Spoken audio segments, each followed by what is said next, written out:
Gudang tua yang lembab itu telah bertransformasi. Vano berhasil menyulapnya menjadi ruang galeri, sementara yang memancarkan aura kejujuran. Ia menggunakan lampu sorot industri dan kain putih sederhana untuk menonjolkan tekstur kasar dinding. Sebuah estetika yang jujur. Bau karat dan minyak mesin kini bercampur dengan aroma cat minyak segar. Sebuah kontradiksi yang mendefinisikan hubungan Vano dan Rania. Malam pembukaan tiba, membawa serta hujan yang menderas. Seolah alam ikut andil dalam drama emosional yang akan terjadi. Di luar, puluhan mobil berjejer, membawa tamu-tamu yang datang bukan hanya dari kalangan seniman, tetapi juga kolega Vano dari dunia finansial. Vano mengenakan kemeja linen sederhana, berdiri di samping Rania, yang tampak mempesona dalam gaun hitam minimalis. Untuk pertama kalinya, Vano tidak membawa briefcase. Ia membawa cemas yang tidak terukur di dadanya. Jangan hitung jumlah tamu, Vano. Hitung saja detak jantung mereka yang tersentuh, bisik Rania, melihat kegelisahan Vano. Pintu dibuka, para tamu masuk.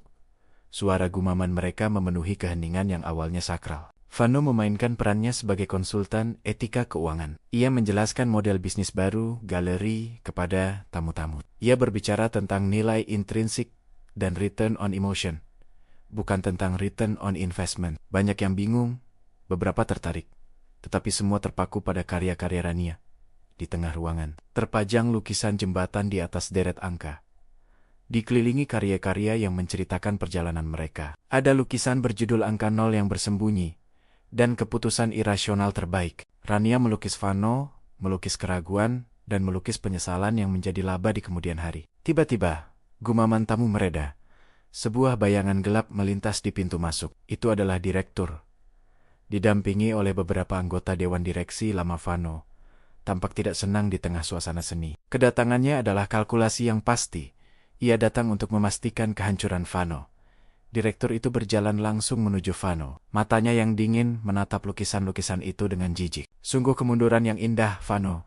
Dari menghitung triliunan, kau kini menghitung cat minyak. Sindir direktur, suaranya menusuk. Vano, alih-alih panik seperti dulu, kini berdiri tegak. Logikanya telah ditempa oleh kebenaran Rania. Selamat datang Tuan Direktur, ini adalah pameran utang kenangan dan laba hati. Vano menyambut, nadanya tenang. Aku melihat utang. Vano, utang karier, utang reputasi, dan utang waktu yang tak bisa kau kembalikan. Direktur membalas.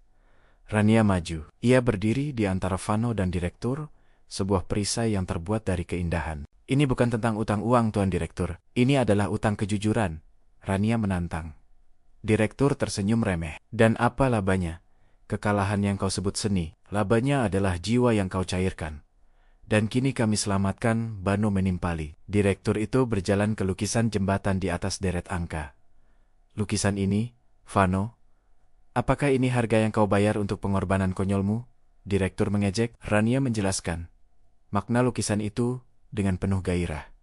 Menceritakan jembatan emosi yang harus ia bangun di atas keruntuhan logika. Ia menceritakan bagaimana Vano menghancurkan spreadsheet lamanya. Sebuah tindakan paling irasional yang membawa pembebasan. Para tamu mendengarkan dengan saksama, tertarik pada kisah cinta dan pengkhianatan yang tersembunyi di balik warna. Tiba-tiba, seorang kolektor seni terkenal, yang juga adalah klien lama Direktur Mahu ke depan. Ia adalah sosok yang disegani, yang ucapannya adalah laba di dunia seni dan finansial. Berapa harga lukisan ini? Tanya kolektor itu, suaranya berat dan serius. Direktur terdiam, kaget, karena hitungannya tidak berjalan sesuai rencana. Vano menatap Rania, meminta izin. Ini adalah ujian logika barunya. Lukisan ini tidak memiliki harga, Tuan. Vano memulai, membuat direktur makin terkejut. Ia hanya memiliki utang emosional yang harus dibayar oleh pembelinya. Vano menjelaskan dengan diksi baru. Vano menjelaskan model harga utang dan laba.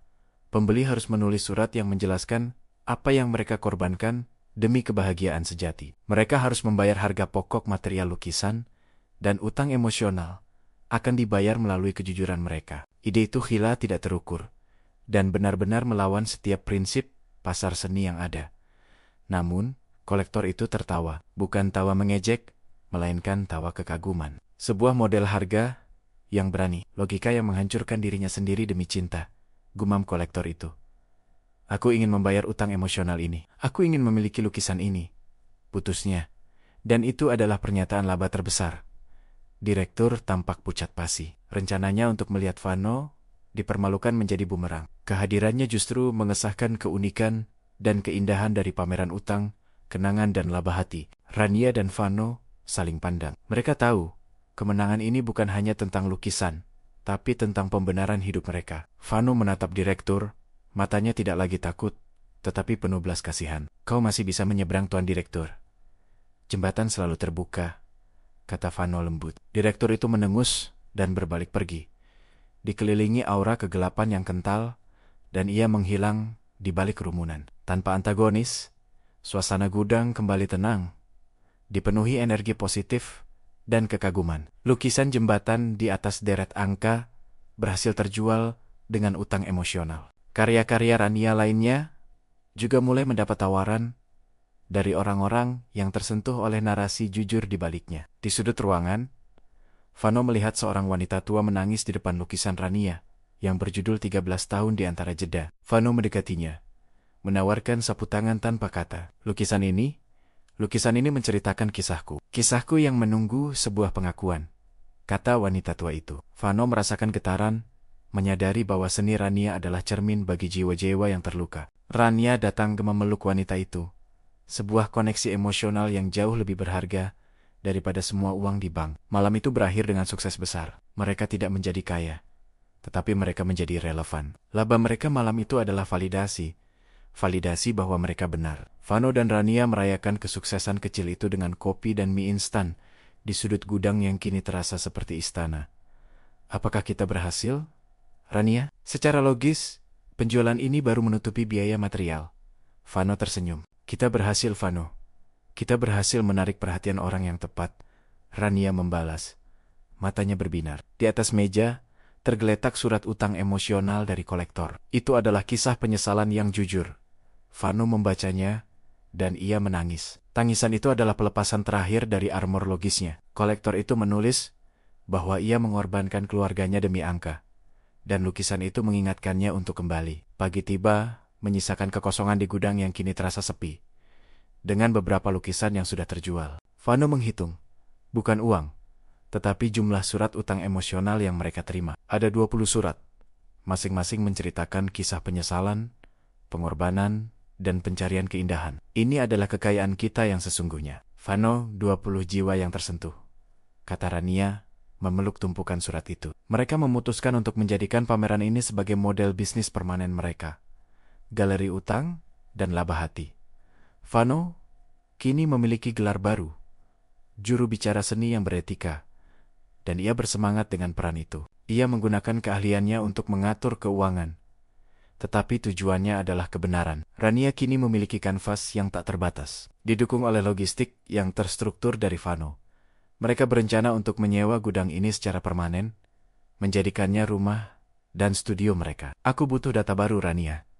Data tentang kebahagiaan kita yang terukur. Vano menggoda Rania. Rania tertawa dan mencium Vano. Data itu hanya bisa diukur di sini, katanya, menunjuk hati Vano. Mereka menyadari, mereka tidak perlu lagi menyeberangi jembatan. Mereka sudah berada di rumah, di atas jembatan itu. Telepon Vano berdering. Itu adalah direktur. Vano ragu untuk menjawabnya. Angkatlah, Vano. Ini adalah utang emosional yang harus ia bayar. Rania mendorong. Vano mengangkat telepon. Suara direktur terdengar berat, tidak lagi sombong. Vano, aku ingin membeli lukisan itu. Yang mana saja yang tersisa? Ujar direktur terdengar letih. Tuan Direktur, lukisan kami tidak dijual dengan uang. Ia dijual dengan utang emosional. Vano menjelaskan prinsipnya. Direktur terdiam lama. Baik, aku mengerti. Aku akan menulisnya. Kirimkan aku proposalnya. Vano tersenyum, menang. Direktur telah menyerah pada logika baru. Vano dan Rania saling pandang, menyadari bahwa mereka telah mengubah bukan hanya hidup mereka, tetapi juga logika pasar. Mereka telah menciptakan laba yang lebih bernilai daripada triliunan. Rekonsiliasi jiwa. Mereka berpelukan di tengah gudang yang kini menjadi istana baru, tempat logika dan cinta bertemu. Vano akhirnya menemukan kesetimbangan. Hidup tidak harus 0 atau 1. Ia adalah harmoni yang kompleks. Rania telah menemukan kebahagiaan yang stabil. Bukan dari uang, tetapi dari kejujuran yang ia miliki kembali. Hari-hari yang sulit mungkin masih menanti. Tetapi kini, mereka punya alat yang lengkap. Mereka punya logika yang berhati. Dan cinta yang terstruktur. Vano membuka laptopnya, kini membuat spreadsheet untuk pameran selanjutnya. Kolom pertama bertuliskan, laba hati, tak terhingga. Kolom kedua, utang kenangan lunas. Ini adalah babak baru, bukan akhir. Ini adalah awal dari kisah cinta dan logika yang sesungguhnya. Mereka saling menggenggam tangan, siap menghadapi babak selanjutnya, di mana logika dan cinta mereka harus tumbuh bersama. Jika Anda menikmati alur cerita ini, jangan lupa untuk mendukung kami. Mohon kiranya untuk menekan tombol like, share ke teman-teman pecinta sastra Anda, dan subscribe ke channel Narasi Sastra. Dukungan Anda memungkinkan kami untuk terus menghadirkan kisah-kisah lainnya.